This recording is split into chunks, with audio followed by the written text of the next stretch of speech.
avec Charles Gaudreau. Daniel Richard de Phobie Zéro. Bonjour Daniel, comment vas-tu? Je vais très bien. Et toi, Charles? Ben oui, tout à fait. Il n'y a plus d'ateliers, là. C'est terminé. C'est terminé pour l'été, mais évidemment, on a quand même des groupes d'entraide qui sont là.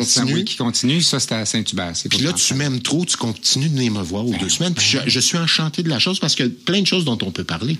Effectivement, puis il faut en parler parce qu'on en jasait un petit peu avant d'entrer en ondes. Hein. Il faut démystifier certaines choses. Oui. Et on va voir particulièrement aujourd'hui. On parle de TOC ce matin. Oui, les troubles obsessionnels compulsifs. Alors, avant, tu me permets de rappeler qu'est-ce qu'est Phobie Zéro. Tout à fait. Donc, nous sommes une organisation à but non lucratif qui est reconnue par le ministère de la Santé. Puis on vient en aide à des centaines, je dirais même maintenant des milliers de personnes qui souffrent de troubles anxieux et de troubles obsessionnels compulsifs. Alors, on est dans 14 régions au Québec, puis on a aussi des ateliers, des groupes virtuels. Là, aujourd'hui, on a un invité spécial. Ben oui, tout à fait. On a à l'autre bout du fil, il est président de la Fondation québécoise des troubles obsessionnels compulsifs, les TOC, qui est aussi bénévole du côté de Phobie Zéro, je pense aussi. Oui, hein? Effectivement, maintenant, il est sur notre conseil d'administration parce qu'on fait ça, on s'occupe aussi des TOC, donc ça nous donne une expertise supplémentaire. Frédéric Tremblay, bonjour. Bonjour. Alors, on parle de troubles obsessionnels compulsifs, de TOC.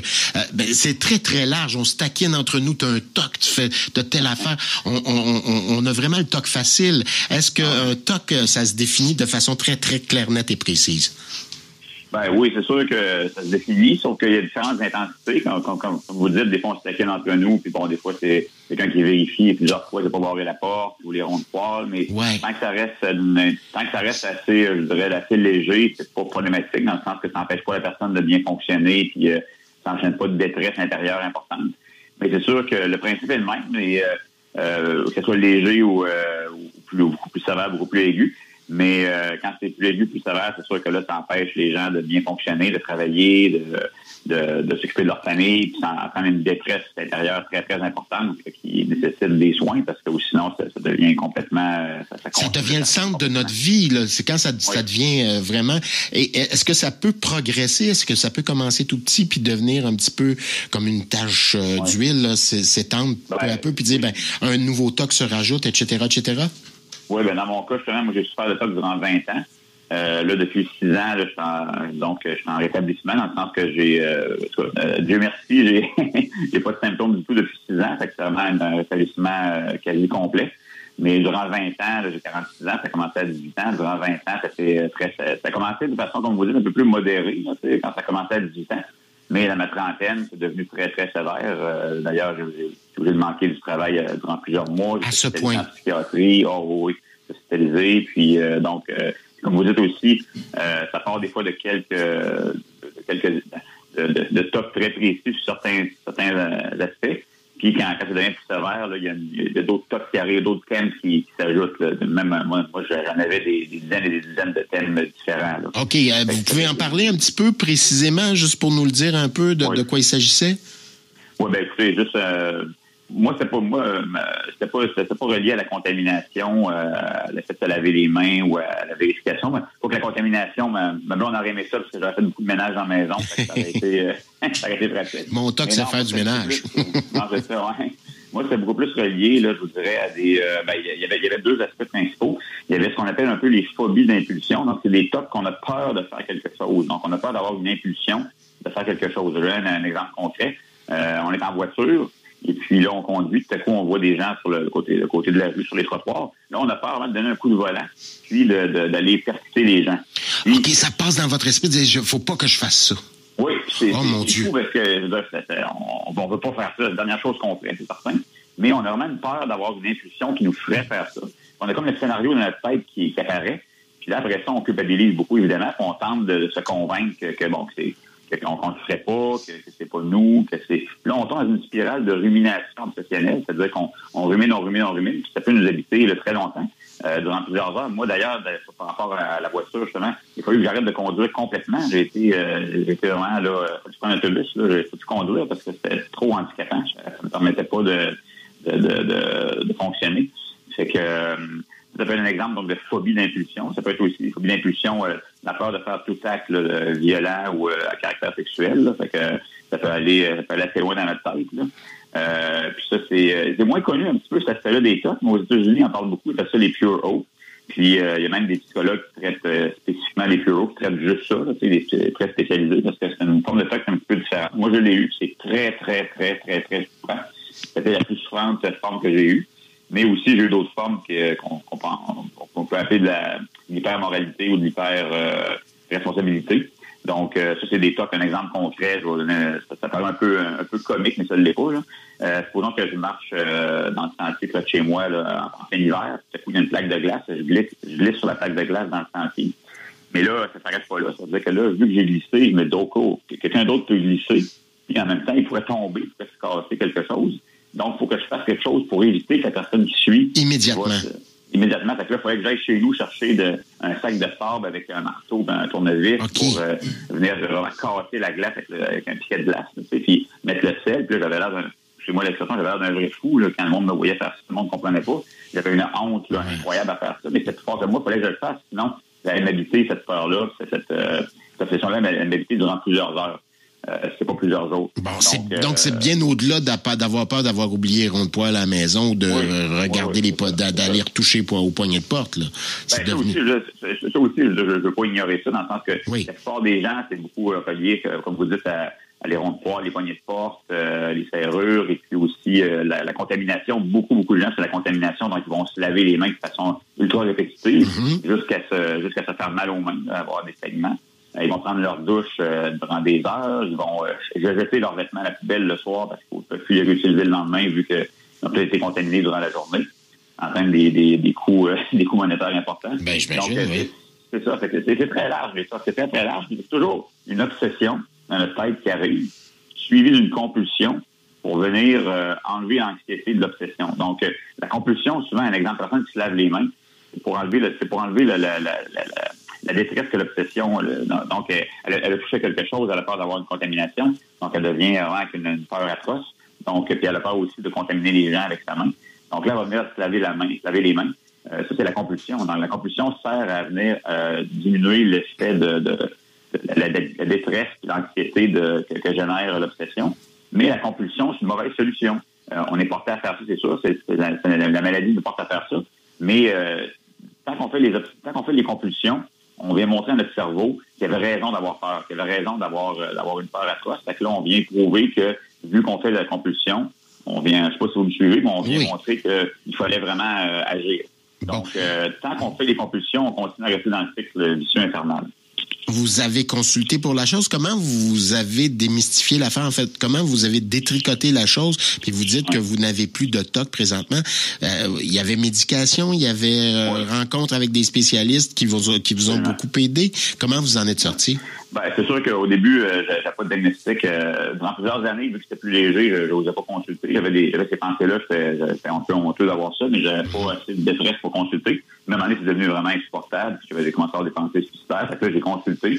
Et le psychiatre m'a rapidement, après 10 minutes, j'ai expliqué un peu c'était quoi les pensées que j'avais, rapidement conclu avec raison que c'était un TOC.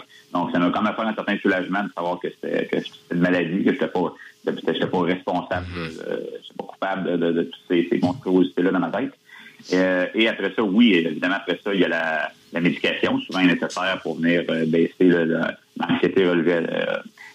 Donc, la médication, c'est des antidépresseurs, finalement, même si on n'est pas en dépression, c'est des antidépresseurs qui viennent agir sur ces paramètres-là.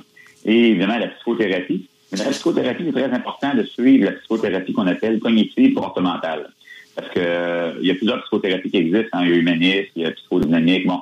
Et puis moi, je m'ai fait, avant d'avoir mon diagnostic de TOC, des fois, j'allais quand même en psychothérapie pour essayer de m'aider. Mais c'est vrai que je ne dévoilais pas grand-chose, mais quand même. Mais humaniste, psychodynamique, ça ne m'aidait pas du tout. Là. Donc, c'est pour ça que c'est vraiment la PCC, cognitive comportementale, qui vient vraiment aider à détricoter, comme vous dites si bien, le cercle vicieux dans lequel on est, qui vient défaire la racine de ce mécanisme-là qui est les TOC. Donc, les deux ensemble, c'est très puissant. Et aussi, je vous dirais, des organismes comme Phobie Zéro apportent une aide extraordinaire parce que les groupes de discussion dans lesquels on est viennent nous aider à briser l'isolement. Oui, est-ce que en parler, échanger peut apaiser, expliquer bien des choses? Oui, absolument. Moi, Phobie Zéro m'a énormément aidé. Ça a été un élément vraiment majeur de mon rétablissement. parce que là, on se sent moins seul. Il y a aussi une chaleur humaine qui se dégage des groupes, qui est dur à expliquer comme ça, mais on se sent là, vraiment avec des frères et sœurs. La solidarité autour de tout ça.